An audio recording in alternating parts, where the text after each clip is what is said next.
Good morning sa inyo na lahat na nandyan sa KYMC and sa mga nakikinig sa atin online.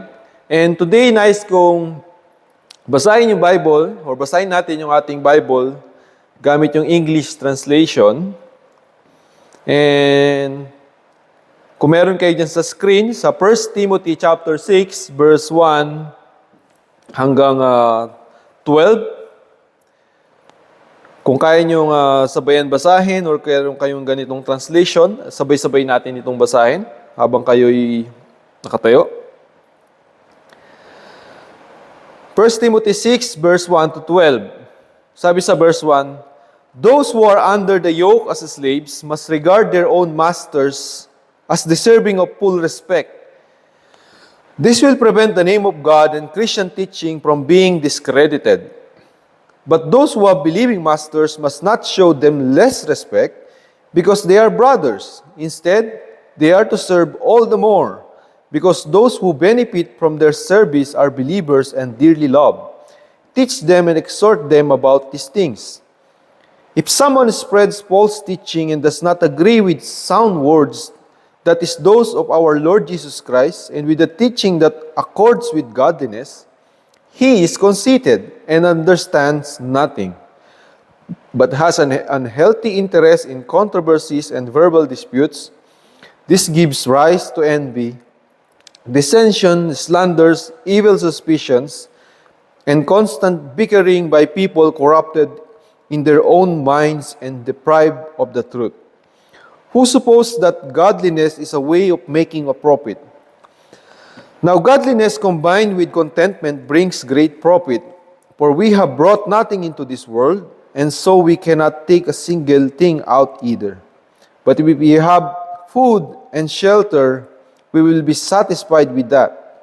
Those who long to be rich, however, stumble into temptation and a trap and many senseless and harmful desires that plunge people into ruin and destruction. For the love of money is the root of all evils. Some people, in reaching for it, have strayed from the faith and stabbed themselves with many pains. But you, as a person dedicated to God, keep away from all that. Instead, pursue righteousness, godliness, faithfulness, love, endurance, and gentleness. Compete well for the faith and lay hold of that eternal life you were called for and made your good confession for in the presence of many witnesses." Let us pray. Manamin sa langit, salamat po, Panginoon, sa dakilang araw na ito. Nawa ikaw ang maitaas sa mga salitang ito, Panginoon, na aming mapapahayag at aming maririnig, Panginoon, na nagsisilbing renewal, Panginoon, ng aming isip at kalakasan sa aming pananampalataya. Nawa mapagtiway pa nito lalo, Panginoon, yung paglilingkod namin sa iyo, Ama, na yung mga salitang ito, Panginoon, ay malaan at mahubog pa kami, Panginoon, upang tunay ka pa naming mapaglingkuran ng buong puso, ng buong kaluluwa, Panginoon, ng buong pag-ibig at buong pag-iisip, Panginoon, na lahat ng aming gagawin, Panginoon, ay para maluwalhati at maitaas at madakila ang iyong pangalan. Itong aming dalangin in Jesus' name. Amen. Sabi sa 1 Timothy verse 1, "Those who are under the yoke as slaves must regard their own masters as deserving of full respect." So, noong unang panahon, mayroong mga tinatawag na slaves kung saan pag-aari sila ng kanilang mga master. Pero kahit na nasa panahon sila na yung mga slaves pag-aari ng kanilang mga master, sabi ni Paul, yung mga slaves, even though believer sila ng ating Panginoong Jesucristo, kahit na slave sila, kailangan pa rin nilang maglingkod ng tapat sa kanilang mga pinaglilingkuran. Ako nyo. Kailangan pa rin nilang magbigay ng tapat na paglilingkod at buong paglilingkod sa kanilang mga pinaglilingkuran. Hindi ibig sabihin na dahil pumasok sila sa Christianity, magkakaroon na sila ng different perspective na pwedeng maging rebellious sila dun sa kanilang mga pinaglilingkuran, maging against sila. Although masasabi natin na hindi ganun kapantay yung trato, hindi sila tinuturing or kinukonsider sa kanilang mga beliefs, hindi sila tinuturing na tao, dahil nga nung panahon na yon, kapag slave ka, pag-aari ka, ibig sabihin, ari-arian ka, gamit ka. Di ba? Hindi ka nako-consider as human nung unang panahon kapag nandun ka sa slavery. Pero marami pa ring mga believers, alam naman natin na whether you are slave, sabi ni Paul, or free, you can still believe in the gospel of our Lord Jesus Christ, and hindi yun nagtatangi para lang sa mga mayayaman, kundi para yun sa mga mahihirap or kahit na sino pa man, as long as mapakinggan niya yung mga salita ng Panginoon at sumampalataya sa Panginoon regardless of kung ano man siya or kung anong lahi siya. So sabi ni Paul, bilang slave, kailangan maglingkod yung mga tao, yung mga slaves sa kanilang mga master ng buong katapatan. Sabi niya, this will prevent the name of God and Christian teaching from being discredited. Ibig sabihin, lalo pang nakikredit yung paniniwalang Kristiyano dahil yung mga slaves, even though minamaltrato sila, hindi sila lumalaban, kundi naglilingkod pa rin sila ng buong tapat sa kanilang mga amo. Nakuha niyo yung point. Even though may mga slaves na maybe hindi believer sa panahon na yon, at nagkakaroon sila ng mga komosyon, nagkakaroon sila ng paglaban against sa kanilang mga amo, nagkakaroon sila ng katamaran, nagkakaroon sila ng pagsasabotahe maybe, or paggawa ng masama sa kanilang mga pinaglilingkuran, yung mga slave na Christians nagkakaroon ng mas magandang credit dahil sa paniniwala nila kay Kristo, and dahil doon, naglilingkod pa sila ng mas tapat. At ina-acknowledge nila yung kanilang paglilingkod ng tapat na ginagawa nila yon para sa Panginoon, para mapapurihan o maitaas yung pangalan ng Panginoon.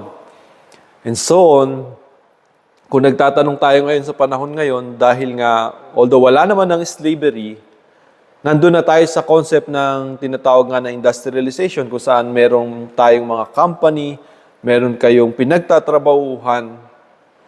And then dito, tinuturuan tayo ng Bible kung paano tayo maglilingkod doon sa ating mga pinagtatrabahuhan. Or sa mga company, or sa mga bosses, doon sa mga company, mga leaders, doon sa mga managers, doon sa company na pinagtatrabahuhan natin. Hindi ito nagkaiba doon sa slave sa panahon na yon hanggang sa panahon na meron tayo ngayon. So napaka-importante sa mga mananampalataya na kapag nandun ka sa work, nandun ka sa trabaho mo, ginagawa mo yung tama.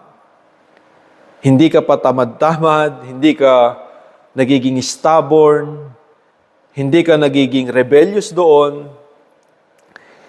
Kasi, di ba, minsan, maraming or madalas sa mga company, pag meron ng matatagal na empleyado dyan, pumapasok yung spirit of familiarization. Diba? Familiarity pala, sorry. Pumapasok yung spirit of familiarity. Kahit na hindi sa church or sa Christianity, merong spirit of familiarity na pumapasok sa mga tao na kung saan nasanay na sila dun sa lugar, na familiar na sila dun sa mga personality ng mga boss nila, and then mas mahirap na silang suwain, mas mahirap na silang turuan, and napakahirap magkaroon nito sa loob ng company, and dahil dun sa ganung spirit, nai-impart nila yon dun sa mga bagong empleyado. Tendency yung mga bagong empleyado na influensyahan, bukas makaliwa sila nagko-complain na rin doon, the same complaint na minsan hindi naman nila naranasan talaga, pero parang naranasan nila na rin nila based doon sa mga naririnig nila sa iba. Tendency, nagkakaroon ng rebellion, nagkakaroon ng tardiness, di ba? May mga nagtatamad, may mga nag-aaklas, may mga parang may pinaglalaban, may mga parang ginagawa na hindi tama doon sa kanilang company. So sabi ni Paul, malaking bagay daw sa ating mga mananampalataya yung maglingkod ng tapat, lalo na sa ating mga pinaglilingkuran. Sabi niya, this will prevent the name of God and Christianity and Christian teaching from being discredited. Sabi niya naman sa verse 2, but those who have believing masters, ito medyo iba naman, must not show them less respect because they are brothers. Instead, they are to serve all the more because those who benefit from their service are believers and dearly loved. Teach them and exhort them about these things, sabi ni Paul. So may mga cases na yung ating mga boss, maybe leader sa company, kahit hindi pa Christian yung company na yan, yung leader mo sa company, yung may-ari nung pinagtatrabahuhan mo, or maybe small businesses na pinagtatrabahuhan mo, he is a Christian, sabi niya, but those who have believing masters must not show them less respect. Alam niyo ba madalas nangyayari ito sa buhay natin, no? Pag sinabi ni Paul na you must not show them less respect, ito yung sinasabi ko nga kanina na merong minsan spirit of familiarity. Kapag may spirit of familiarity, parang ang hirap maglingkod ng tapat doon sa kakilala mo.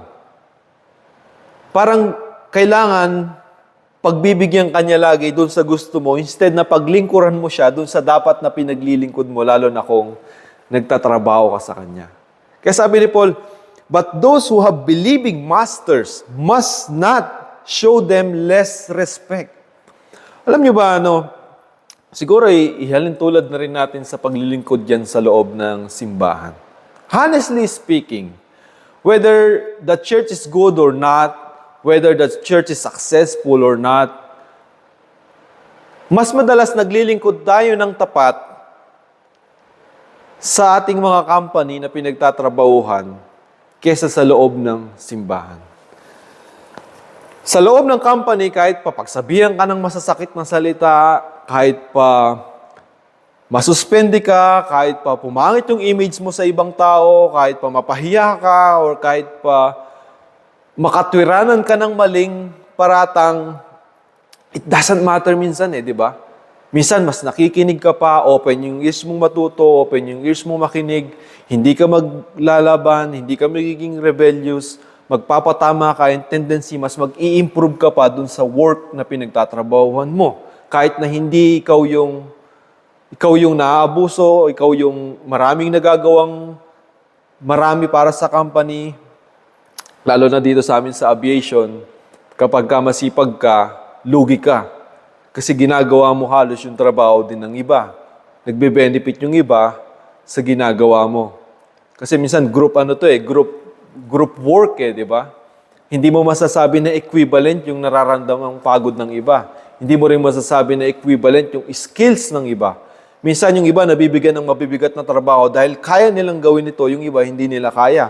So yung hindi may kayang gawin yun, nabibigyan ng mas magaan na trabaho. So ibig sabihin ko dito, saan nga ba ako? Yung spirit of familiarity Yung nasa loob ng company, regardless, kahit pa dumadanas ka ng unfairness sa trabaho, nakakapaglingkod ka ng tapat na walang alinlangan. Di ba? Pero kapag si Lord yung pinaglilingkuran natin sa loob ng simbahan, meron kasi tayong mindset na, yes, it should be the church to first understand yung ating situation. It should be those who are familiar to us, yung mga kakilala natin, yung ating pamilya, yung ating mga kaibigan, yung ating mga kakilala, yung mga malapit nating kamag-anak, yung simbahan, yung dapat unang makaunawa dun sa sitwasyon natin. Tendency, May mga bagay na minsan hindi na natin kinoconsider i-dedicate gawin dahil dun sa mga privileges na yon. Nakukuha niyo yung point. Doon sa company, dahil wala naman familiarity doon, nagagawa mo yung bagay na hindi mo nagagawa. Napapagawa sa iyo yung bagay na higit dun sa ginagawa mo dun sa pwede mo magawa sa simbahan o pwede mo magawa na paglilingkod sa iyo ng Diyos. Kaya sabi ko nga kanina, minsan mas marami tayong kayang ipaglingkod sa labas kaysa ipaglingkod sa Panginoon. Not the church. Ipaglingkod sa Panginoon. Mas madali tayong mag-adjust dun sa labas kaysa mag-adjust dun sa paglilingkod sa Panginoon. Kasi we expect more understanding dito sa side na to, dun naman sa labas dahil we expect more salary minsan, we expect not to be suspended, we expect na marami tayong bayarin, na we cannot afford to lose one day, we cannot to afford to lose just 1 hour na mag-late tayo. And then we dedicate ourselves so much for these things sa labas. Kaya sabi ni Paul, those who have believing masters, or even so, those who are serving the Lord,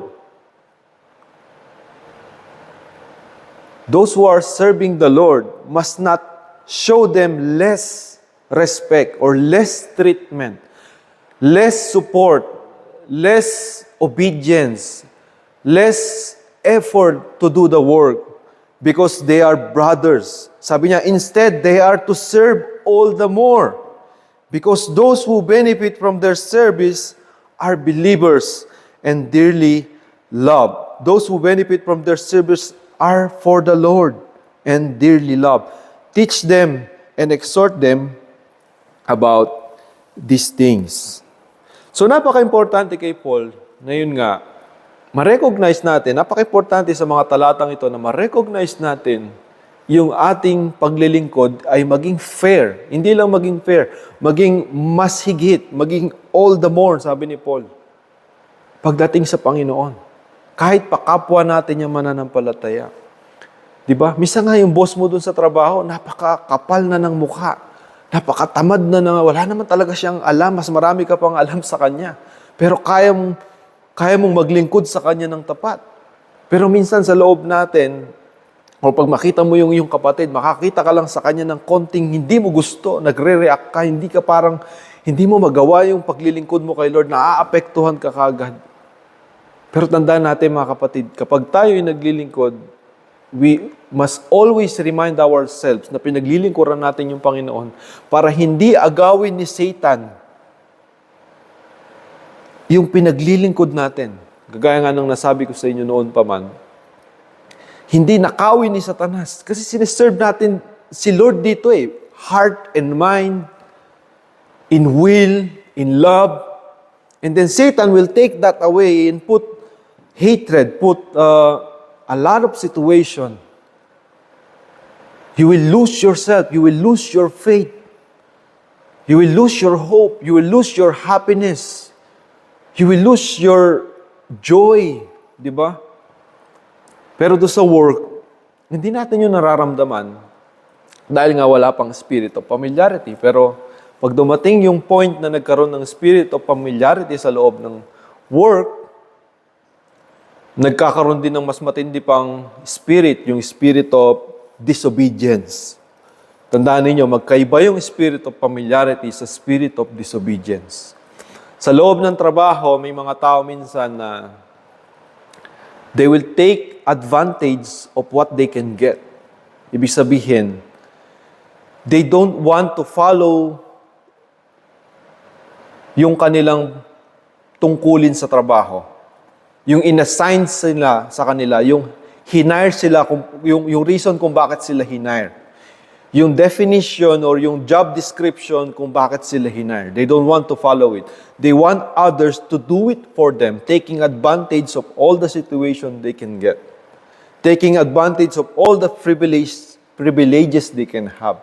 All the positions they can obtain. They are more on after the positions, they are more on after the power, they are more on after the influences They are more on after all the access to privileges and taking away those advantages from other people. That's the one spirit of disobedience. Ibig sabihin, you are going against the will of the company. Kahit pa company yan, meron niyang will, meron niyang management, meron niyang manual kung ano yung gagawin ng mga tao. But they are going away from it. Instead, other people are being taken advantage. Diba? Sa Pinas, marami sa atin yan sa work natin. It's a common norm sa Pinas. Although mga dedicated tayo na worker. Pero kapag nakaranas kayo ng pagtatrabaho sa ibang bansa, I'm not teaching you, I'm not trying to make you complain sa inyong mga company. No. I'm not trying to oppose yung sinabi ni Paul dun sa una na paglingkuran ninyo ng buo. Tandaan ninyo, kung may pinaglilingkuran man kayo, yung inyong company yon, yung inyong pinagtatrabahuhan. Regardless, kahit naaabuso kayo, at least pinaglilingkuran ninyo sila ng tapat, hindi na nag-discredit yung salita ng Panginoon, yung gawa ng Panginoon sa buhay natin. Pero in a situation, meron din talagang mga taong nagtutok advantage nun and nagtitake nung privileges na pwede nilang makuha. Kaya nga minsan, ang dami sa work natin, yung overloading, overwork, underpaid, lalo na sa Pilipinas, nakikita nila sobrang mura ng manpower, sobrang makakatipid sila, sobrang mas malaki yung kikitain nila. And then we are being taken advantage. Kapag nakaranas kayo ng trabaho sa mga magagandang bansa, yung mga work, yung mga trabaho, they are properly segregated according to your ability. Hindi ka pwedeng mag-go beyond dun sa trabaho mo. Hindi ka pwedeng mag-go beyond dun sa trabaho ng iba. Pag tinetake mo yung way natin ng mga Pinoy na kapag nahihirapan yung kasama natin, although willing tayo laging tumulong sa work nila, hindi nila yung ginagawa kasi mas less daw matututo sila. So, ang ginagawa nila, you need to wait. You need to wait for them to learn how to properly do their job and finish it. Kasi kung titake mo yon, sooner or later, may mga tao na nagtutok advantage nun and tinitake nila yun na parang privileges na hindi na lang nila ginagawa yung ginagawa dapat nila and gumagawa nun ibang tao. May mga nagtatrabaho ng overloading, overwork, and then may mga tao nagtatrabaho na parang hayahay sila sa loob ng kanilang trabaho. Nagkakaroon ng spirit of disobedience. Hindi yun spirit of familiarity. Yung spirit of familiarity, nandun ka sa part na ginagawa mo pa rin yung trabaho mo although tatamad-tamad ka. Pero yung spirit of disobedience, naghahanap ka ng privileges. Nagtitake advantage ka na nung situation.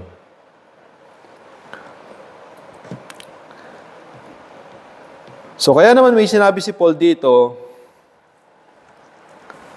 sabi niya, sa verse 3, if someone spread false teaching and does not agree with sound words, that is those of our Lord Jesus Christ and with the teaching that accords with godliness, he is conceited and understands nothing, but has an unhealthy interest in controversies and verbal disputes.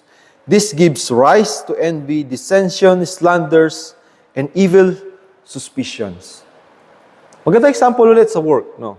Siguro yung iba sa inyo, hindi pa nakapag-work. Or yung mga magwo-work pa lang, mainam na maiwasan ninyo yung mga ganitong bagay. Dahil may mga tao na ang interest nila hanapin yung mga mag-go against sa company or even sa government, di ba? Sa mga politics natin ngayon, ganyan yung nagiging trigger. Itatry, isympathize yung nararamdaman mo, and if you feed ng mga maling impormasyon or dadagdagan ng mga maybe tamang impormasyon, but it will not result to godliness, it will not result to righteousness eh. It will result to more rebellion. Kaya nga sabi niya dito, he is conceited and understand nothing, but has an unhealthy interest in controversies and verbal disputes. This gives rise to envy. Mas maraming naiinggit, may mga nagtitrigger ng inggit, may mga nagtitrigger ng slander, dissension, or evil suspicion. Mga haka-haka, mga impormasyon na nag-create ng mas marami pang impormasyon, nagmumultiply ng mga chismis, nagmumultiply ng mga false information sa company or sa work or sa government or even sa church. Yung church or yung simbahan or yung mga mananampalatayang better example dito. Nagkikreate ng mga ganong information and then nagkakaroon ng bad culture sa loob ng work or sa loob ng isang bansa. Nakakuha ninyo. If you are not aware, you will be triggered. Minsan kahit post lang sa Facebook, against dito sa side ng ganito ng government, sa left side, or sa right side, sa opposition, or sa ganitong mga kahit minsan mali yung paratang, hindi mo na tinitignan. Basta against dun sa taong against ka, mauhook up ka dun sa ideology na meron sila. So they are being triggered, they are being carried away. Madali kang maging ma-carried away, lalo na kung ini-empathize mo yung situation na minsan nakala mo pareho kayo ng pinaglalaban pero hindi siya.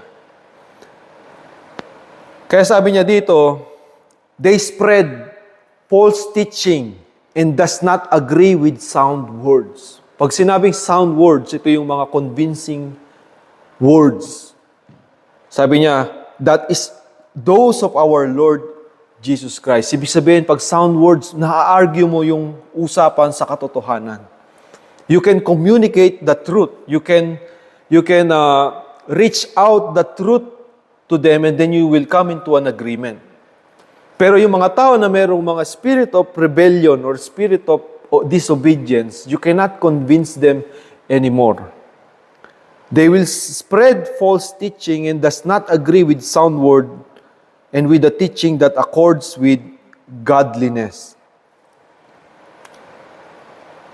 He is conceited and understands nothing, but has an unhealthy interest more in controversies and verbal disputes, and this gives rise to envy, dissension, slander, evil suspicion, and constant bickering by people corrupted in their minds and deprived of the truth, who suppose that godliness is a way of making a profit. Diba? Gaya nga sa work, or gaya sa loob ng simbahan, that sometimes godliness, they thought, is making them a profit, not just money pagdating sa profit. Maybe profit to have the position, to have the better place sa simbahan, to have all the access, all the privileges, all the taking advantages, all the glory. Kagaya nung kay Satanas, kay Lucifer, taking all the glory. Di ba? Kaya nga, sabi ko kanina, if meron kang ginagawa para sa Panginoon, if meron kang talent para sa Panginoon, huwag mong ayaang agawin yun ni Satanas. Huwag mong hayaan kay Satanas mo yun, dinidiscredit yun ni Satanas. Ibigay mo yun sa Panginoon. Kung meron kang talent umawit, kung meron kang talent tumugtog, kung meron kang talent magsalita, kung meron kang talent maglingkod, ibigay mo yun sa Panginoon. Kung meron kang talent tumulong, kung meron kang pusong magkaloob, ibigay mo yun sa Panginoon. Huwag mong iti-take yung glory sa sarili mo. Who suppose that godliness is a way of making a profit.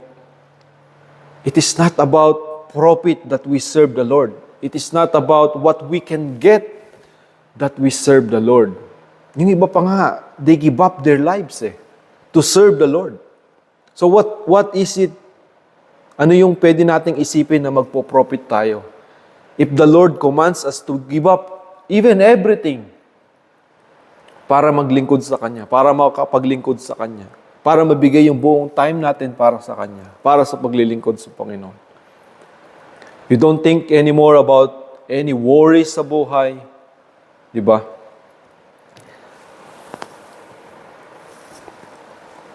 Kaya nga sabi ni Paul, now godliness combined with contentment brings great profit. Kapag daw nagkaroon ka ng contentment sa paglilingkod sa Panginoon, doon nagkakaroon ng totoong profit sa buhay. Contentment makes you desire nothing but to serve the Lord. It doesn't profit you. Sabi niya dito, brings great profit. Pero sabi ko, it doesn't profit you in a way na na-profit ka maybe in prosperity or maybe financially, no? Your profit here is the joy of serving God. The profit here is the joy of everything you do. You don't do it for someone else, you do it for God. Wala kang ibang sinaserve. It doesn't matter kung ano pa yung meron dyan, ano yung nature ng nasa paligid mo, kaya madilim or hindi, kaya maliwanag or kung maganda or komportable or hindi komportable, mainit o malamig. All you want to do is have an access to serve the Lord. Handa ka magtiis kahit ano yung sitwasyon, that's not profit, di ba? Handa kang mawala sa iyo yung mga bagay na pinapalagaan mo, that's not the profit. Minsan yung iba, they think that these things cannot, kung walang comfort, kung walang hindi mo magagawang maglingkod sa Panginoon. Sabi ni Paul, for we have brought nothing into this world, and so we cannot take a single thing out either. But if we have food and shelter, we will be satisfied with that. Ngayon, balik tayo dun sa buhay ng paglilingkod, di ba? So sabi ko nga kanina, sa work natin, we also thrive sa mga opportunities, sa mga posisyon, sa mga pwede nating makamtan. That is the product of our servitude to God. Kapag naglilingkod, kagaya ni Joseph, nung napunta siya sa Egypt, dahil ang pinaglilingkuran niya yung Diyos, pinrosper siya ni Lord dun sa Egypt. In the same way, kapag ino-honor natin yung company, minsan yung mismong paglilingkod mo sa Panginoon, yung magbibigay ng way dun sa company para ma-recognize ka nila, magkaroon ka ng posisyon, magkaroon ka ng magandang image sa company, and then magkaroon ka ng magandang even future. And lahat yun binibigay ni Lord at pinuprovide ni Lord. At si Lord yung nagpuprovide ng lahat ng blessing na natatamo mo. But may isang bagay na gustong linawin si Lord sa buhay natin. It is not about what you receive. Yung nabibless sa'yo na yon, yung dapat mong ituring at pahalagahan pa ng higit. Huwag mong kakalimutan na hindi pa rin doon sa mga bagay na yon yung dahilan kung bakit ka naglilingkod sa Panginoon. Sabi niya kasi dito, sa verse 9, those who long to be rich, however, stumble into temptation and a trap and many senseless and harmful desires that plunge people into ruin and destruction. Diba?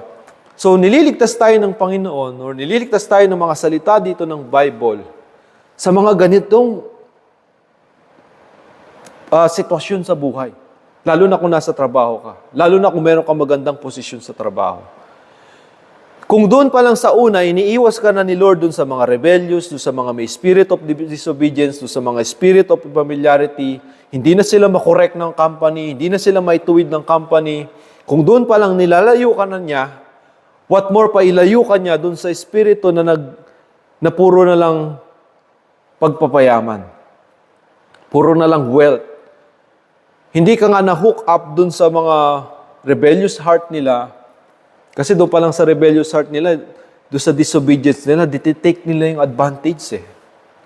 Nawawalan sila ng, hindi siya totally rebellious ka sa company. Actually, minsan, ikaw yung nagmumukhang masipag doon sa company, pero ikaw yung hindi sumusunod. Ikaw yung napapaboran sa lahat ng pagkakataon. Di ba? Nagtatrabaho lang kapag may boss na dumadaan. Pag magpapakita yung boss mo, ikaw yung pinakamasipag. Lahat ng napagod na nakaupo, napapagalitan. Pero sila yung nagpagal. Maraming ganyan sa work. Ang sipag mo kapag nandyan yung boss, pero kapag wala yung boss mo, wala na. Nagtatago ka na. Kung doon sa mga parting yun, naligtas ka, ililigtas din tayo ni Lord na hindi tayo humantong dahil sa kasakiman ng kanilang puso, hindi din tayo hahantong na maging sakim tayo dun sa mga blessing na matatanggap natin pagka pinagpala pa niya tayo ng lubos, even dun sa ating mga trabaho. Those who long to be rich, however, stumble into temptation and a trap and many senseless and harmful desires that plunge people into ruin and destruction. Sa panahon ngayon, ang dami ng bayarin ng tao. Hindi siya kasing dami ng bayarin nung una. Noon, simple lang kuryente, tubig. Kuryente, tubig. Noon nga, kuryente lang. Noon nga, wala pang kuryente Uling lang yung bayarin mo di ba? Wala pang ang gas di ba? Pero ngayon, ang dami ng bayarin, ang dami ng responsibilidad ng tao. Apartment, gas, kuryente, internet, motor, kotse, bahay, utang number 1, utang number 2, utang number 3, di ba? Shopee, pay later. Ang dami ng accountability ng tao to the point na hindi mo naman nilolong maging mayaman, pero pinagpipilitan mong yumaman para mabayaran yung mga dumadami mong bayarin.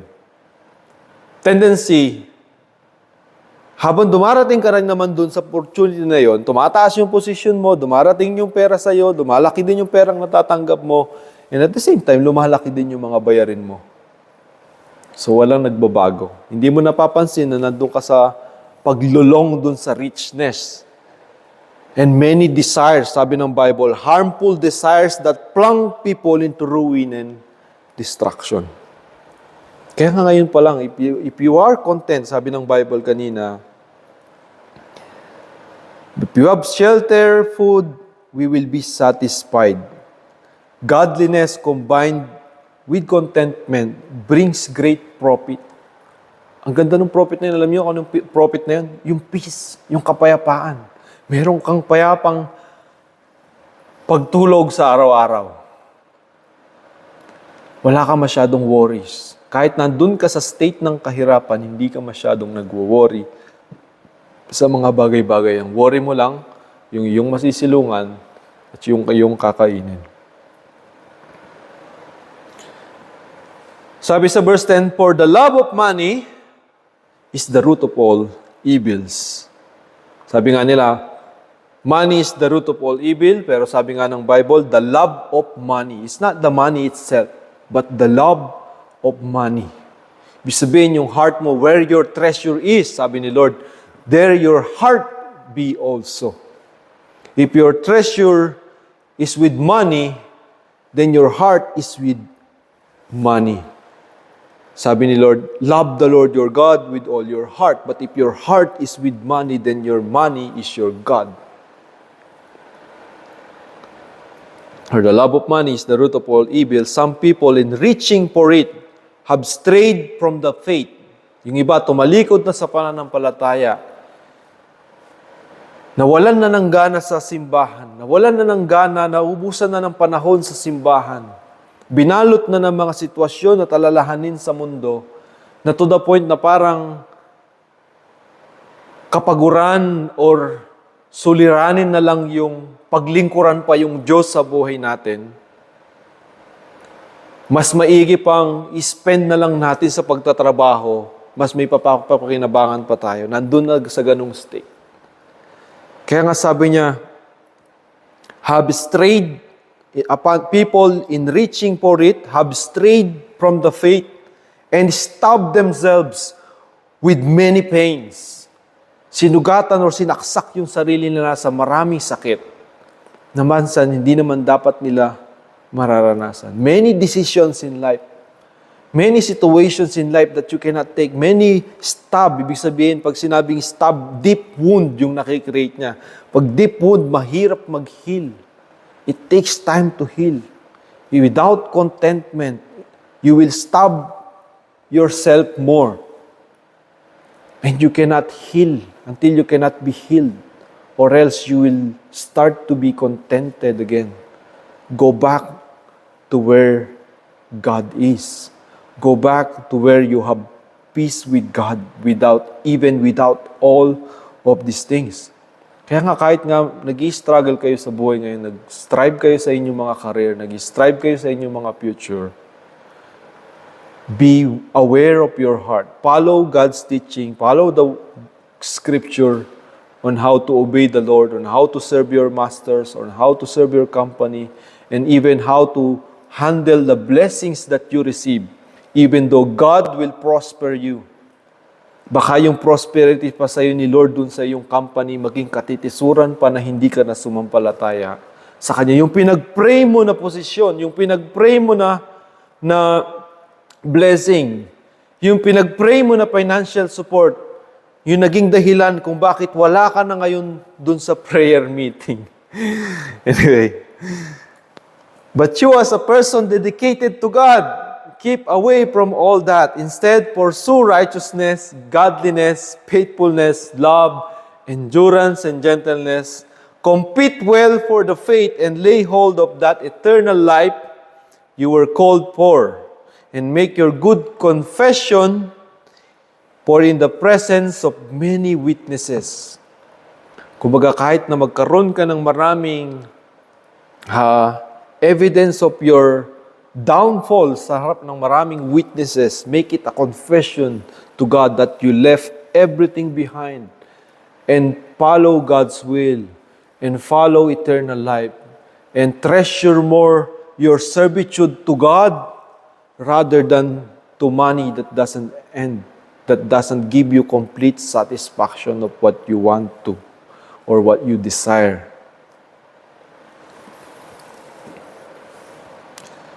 So, yun yung mga naging bunga ng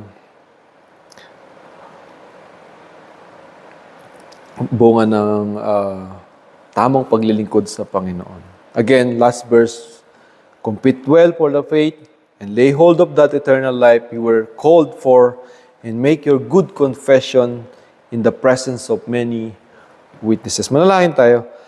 Maraming salamat po, Panginoon, sa mensahe na binigay mo sa amin, Panginoon. Alam namin na sa gabay ng Banal na Espiritu, Panginoon, Ikaw ang naggabay sa amin sa pagpapahayag nito at maging sa pagpasok nito sa aming puso at isipan, Panginoon. Lawa mapapurihan ka, maitaas ka, madakila ka, Panginoon. Lord, gamitin mo yung mga salitang to para ma-renew kami. Lord, bigyan mo kami ng kapayapaan. Palayain mo kami, Panginoon, sa mga bagay na nagbibilanggo sa aming buhay. Na maranasan namin muli ang iyong kapayapaan, maranasan namin muli ang tagumpay sa iyo, Panginoon. At mag-focus kami sa kalooban mo, Panginoon.